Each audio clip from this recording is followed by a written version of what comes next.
سبحان الله والحمد لله ولا إله إلا الله. بسم الله الرحمن الرحيم. الحمد لله رب العالمين والعاقبة للمتقين ولا عدوان إلا على الظالمين، والصلاة والسلام على أشرف الأنبياء وخاتم المرسلين نبينا محمد وعلى آله وصحابته أجمعين. أما بعد، فأعوذ بالله من الشيطان الرجيم. فلذلك فادع واستقم كما أمرت ولا تتبع أهواءهم. ويقول الله جل وعلا: إن الذين قالوا ربنا الله ثم استقاموا فلا خوف عليهم ولا هم يحزنون أولئك أصحاب الجنة خالدين فيها جزاء بما كانوا يعملون. ناظرین اکرام، اسلام کیا کہتا ہے، اس نشست میں ہم آپ کو ایک دفعہ پھر خوش آمدید کہتے ہیں۔ گزشتہ کسی ایک نشست میں ہم نے استقامت کے بارے میں عرض کی تھی، اور بہت سارے ساتھیوں نے ہمیں اس بارے میں تھوڑی سی اور تفاصیل کے لیے ہم سے درخواست کی، تو ان کے کہنے پر ہم اور ان کی آواز پر لبیک کرتے ہوئے ہم آج کی اس نشست کو بھی استقامت کے لیے مخصوص کرتے ہیں، مگر تھوڑا سا ہٹ کر ہم استقامت، جس طرح کہ پچھلی اس نشست میں ہم نے عرض تمام تفصیلی طور پر استقامت کے معنی اور کون کون سی آیات قرآن پاک میں اس کے لیے آئی ہیں، ان کے ترجمے کے ساتھ ان کو پیش کیا گیا تھا۔ اب اللہ پاک کو اپنا رب مان کر اور اس کی بندگی اور اس کی تابعداری کرنا استقامت ہے، یہ دین ہے، اور اس پر ثابت قدم رہنا استقامت ہے۔ اور بلا شبہ اللہ پاک کو رب مان کر اس کی بندگی اور اس کی تابعداری پر ثابت قدم رہنا، یہ بلا شبہ بہت بڑی نیکی ہے۔ آج کی اس نشست میں اسی پر ہم گفتگو کریں گے، اور پھر اس کے لیے کچھ چند مثالیں جو ہے نا وہ بھی آپ کے سامنے پیش کرنے کی کوشش کریں گے کہ حضور صلی اللہ علیہ وسلم نے اس راستے میں کتنی تکلیفیں برداشت کیں، اور صحابہ کرام رضوان اللہ علیہم اجمعین نے کتنی تکلیفیں برداشت کیں، کتنے مصائب ان کے اوپر آئے۔ تاریخ اسلام جو ہے نا یہ اس سے بھرا پڑا ہوا ہے۔ ہم چند مثالوں پر اکتفا کریں گے، ورنہ آپ اگر تاریخ کی ورق گردانی کریں تو آپ کو بہت کچھ مواد اس کے اوپر مل سکتا ہے۔ حقیقت یہ ہے کہ استقامت وہ ہے کہ انسان کسی عقیدے کو اپنا کر اور کسی نظریے کو اپنا کر، اور اسلام کے نظریے کو، اسلام کے عقیدے کو اپنا کر، یعنی اللہ کو اپنا رب مان کر خالص اس کی بندگی اور اس کی تابعداری پر ثابت قدم رہے، تو انسان کو بہت ساری سختیاں بھی آئیں گی، تو یہ انسان نہ سختیوں سے گھبرائے، نہ تکالیف سے گھبرائے، نہ مصیبتوں سے پریشان ہو، اور نہ کسی کی ترغیب اور کسی کی تحریض اور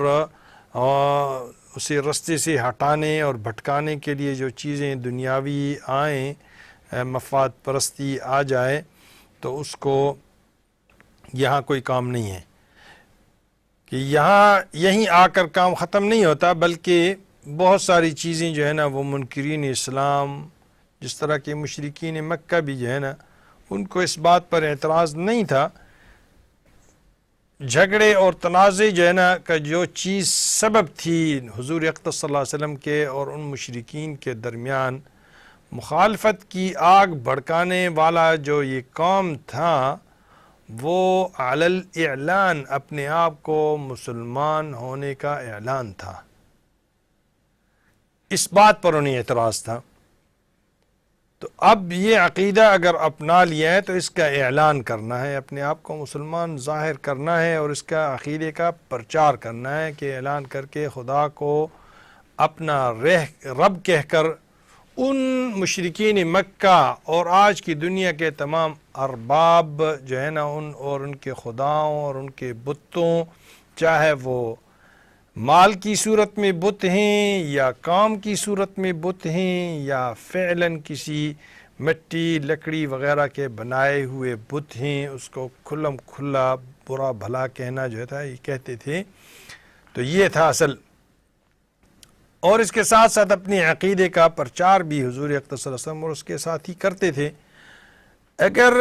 حضور اقدس صلی اللہ علیہ وسلم اور ان کے صحابہ کرام رضوان اللہ علیہم اجمعین اپنے صحابہ کے ساتھ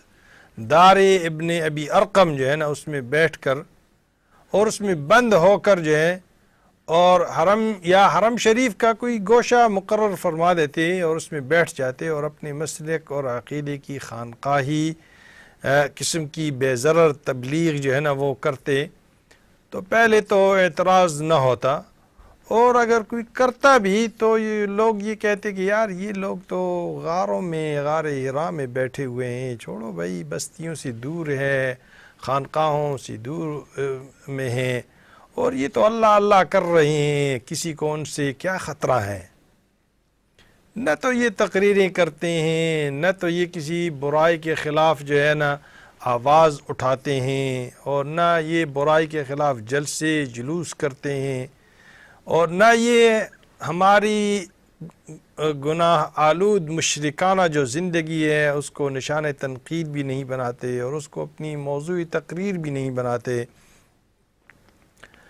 ہمارے خلاف آج کل کے دور میں آپ سمجھ لیں کہ ہمارے خلاف الیکشن بھی نہیں لڑتے، اور حکومت اور اقتدار سے بھی جو ہے نا یہ بھاگنے والے ہیں. یہ ہمارے سیاسی حریف بھی ہیں نہ ہیں اور نہ اقتدار میں یہ شریک ہیں. تو ہماری اگر حدود عشرت اور معصیت سے نہ واقف ہیں، نہ اس میں انہوں نے قدم رکھ کر ہمیں للکارتے ہیں، تو پھر کون ان کا دشمن ہوتا؟ کون ان سے ٹکراتا؟ ٹکرانے کا عمل ہوتا ہے تب جب رد عمل ہوتا ہے. ٹکرانے کا عمل ہوتا ہے تب جب رد عمل ہوتا ہے. اب اگر دار ابن ابی ارقم کی چار دیواری سے جب یہ دعوت باہر نکلی تو گویا اس وقت مسلمانوں نے اپنی ہلاکت اور اپنی تباہی کو دعوت دے دی. جیسے درندوں کے جنگل میں قدم رکھ دیا ہو، جہاں ہر ایک درندہ جو ہے وہ چیرنے اور پھاڑنے اور ہڑپ کرنے کو دوڑ پڑتا ہے.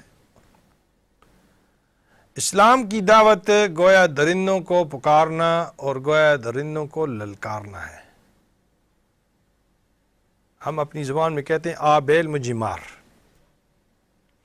اور ایسے موقع پر ہی فرمایا گیا کہ کسی شخص کا اللہ کو رب مان کر سیدھی راہ اختیار کرنا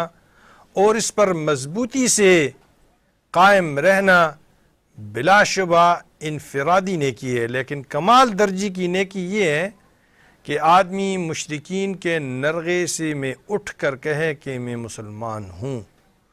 اور نتائج اور مصلحتوں کی پرواہ کیے بغیر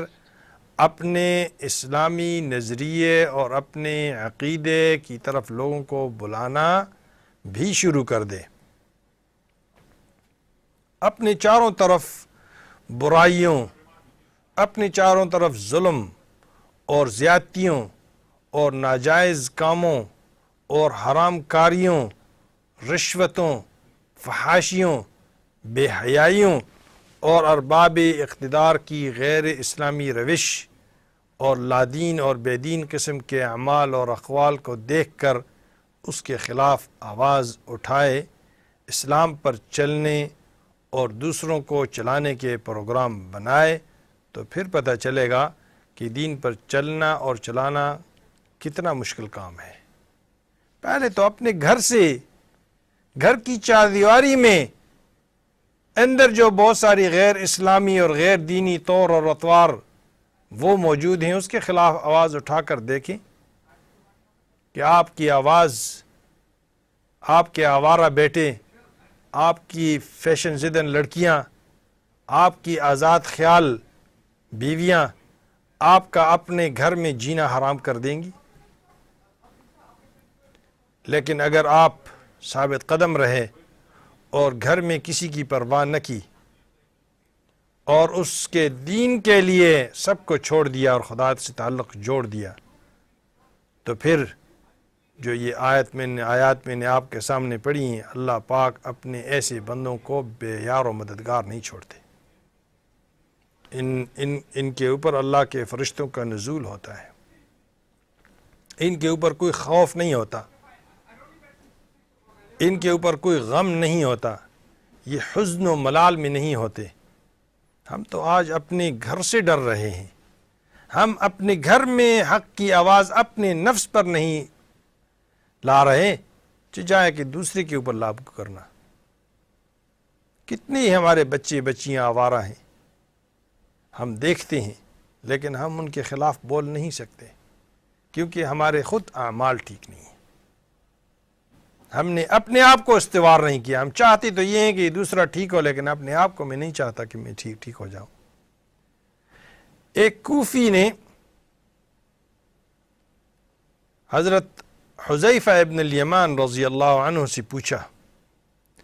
کہ آپ لوگوں نے حضور اقدس صلی اللہ علیہ وسلم سرور کونین کو دیکھا، آپ لوگ ان کے ساتھ رہے ہیں، تو آپ نے کیا کیا؟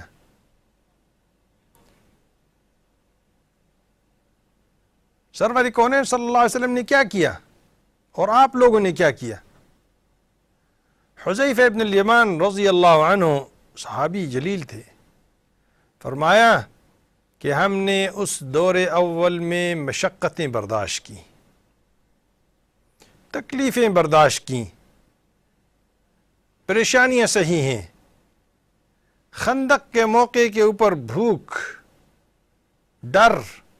خوف، سردی، یہ تمام چیزیں برداشت کی۔ لیلۃ الاحزاب کی مصیبتوں کو سے منہ نہ موڑا۔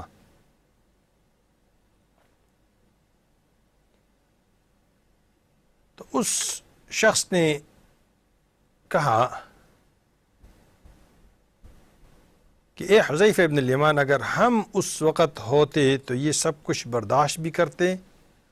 اور حضور صلی اللہ علیہ وسلم کو زمین پر چلنے کی تکلیف اور سختی سے بھی بچائے رکھتے اور انہیں اپنے کندھوں پر اٹھائے پھرتے۔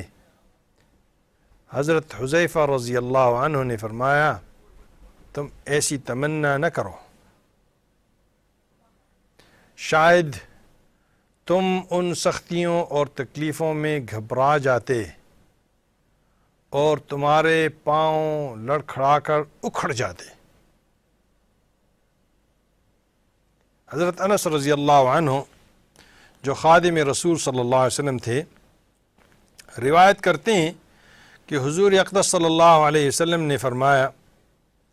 اللہ کے دین کے لیے مجھے اتنی تکلیفیں پہنچائی گئی ہیں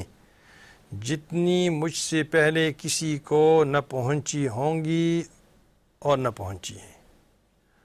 اور اتنا ڈرایا گیا جتنا مجھ سے پہلے کسی کو نہ ڈرایا گیا ہوگا۔ حضور صلی اللہ علیہ وسلم فرماتے ہیں کہ مسلسل 30 دن اور راتیں ایسی گزریں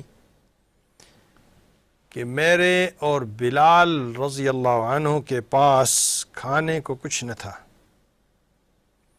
خوراک کی صرف اتنی مقدار تھی کہ بآسانی بلال کی بغل میں دب سکتی تھی۔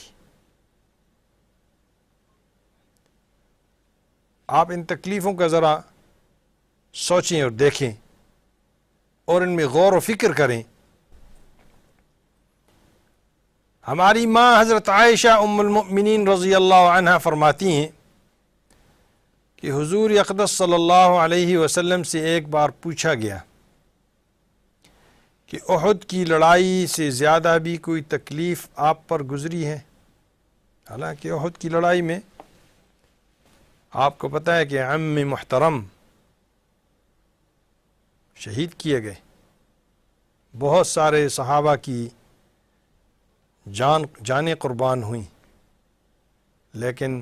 حضور اقدس صلی اللہ علیہ وسلم فرماتے ہیں، آپ نے فرمایا کہ طائف